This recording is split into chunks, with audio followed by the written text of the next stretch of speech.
ఇచ్చేది శివ. సృష్టి స్థితి కార్యాలకు అతీతమైన పరమసత్యానికి సంకేతం.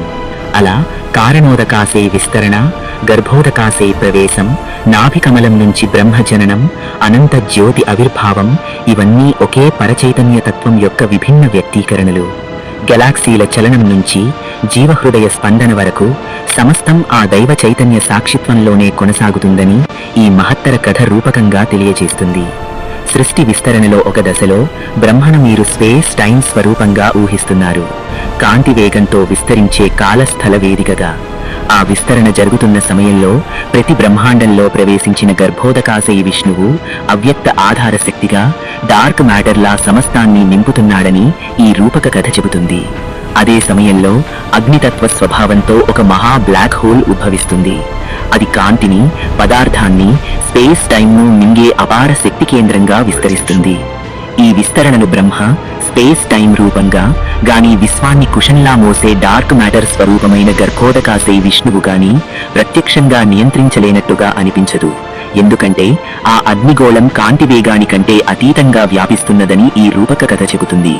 అయితే గర్భోదకాశయ విష్ణువు సర్వవ్యాపకుడై సర్వాంతర్యామిగా ఉండటం వలన ఆ బ్లాక్ హోల్ కి స్పేస్ టైం కి మధ్య ఇరుసులా అనుసంధానమవుతాడు. అలా విశ్వంలో matter, energy, dark matter, dark energy ఏర్పడితే బ్లాక్ హోల్ అంతర్భాగంలో వాటికి విరుద్ధ స్వరూపాలైన anti matter, anti energy, anti dark matter, anti dark energy రూపుదాల్చినట్టుగా ఈ ఆధ్యాత్మిక కాస్మిక కథ చిత్రిస్తుంది. ఈ పరస్పర క్రియలన్నీ గర్భోదకాశయ విష్ణువులో భాగమైన దైవ చైతన్య ఆధారంతోనే సంభవిస్తాయని భావన. డార్క్ ఎనర్జీ స్వరూపంగా దుర్గా, పార్వతి, కాళికాదేవులను సోదర సమానంగా భావించడం కూడా శక్తితత్వాన్ని సూచించే రూపకం. విశ్వం గెలాక్సీల నెట్వర్క్లా పరస్పరం అనుసంధానమై ఉంటే గెలాక్సీల మధ్యనున్న బ్లాక్ హోళ్లు కూడా ఒక అంతర్గత నెట్వర్క్లా అనుసంధానమై ఉన్నాయని ఈ రూపక కాస్మాలజీ వివరిస్తుంది. ఆ నెట్వర్క్లో అత్యంత మహత్తర అగ్నిగోళం విస్తరించిన సంఘటనే లింగోద్భవానికి సంకేతమని భావించి ఆ అనంత అగ్నిజ్యోతి ప్రత్యక్షాన్ని స్మరించుకునే పర్వదినమే మహాశివరాత్రి. ఆ అనంత అగ్నిజ్యోతి రూపంలో ఆవిర్భవించేది శివ. సృష్టి స్థితి కార్యాలకు అతీతమైన పరమ సత్యానికి సంకేతం.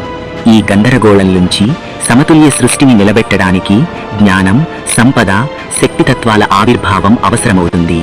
అందుకే బ్రహ్మ జ్ఞాన స్వరూపిణిగా సరస్వతిని ఆహ్వానిస్తాడు.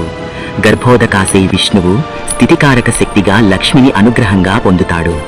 శక్తి సమన్వయానికి దుర్గా, పార్వతీతత్వం ఆవిర్భవిస్తుంది. ఈ సమస్త విస్తరణల మూలంలో పరమ మూల స్వరూపంగా భావించబడేది కృష్ణ. ఆయన శక్తి వల్ల కారణోదకాశయ, గర్భో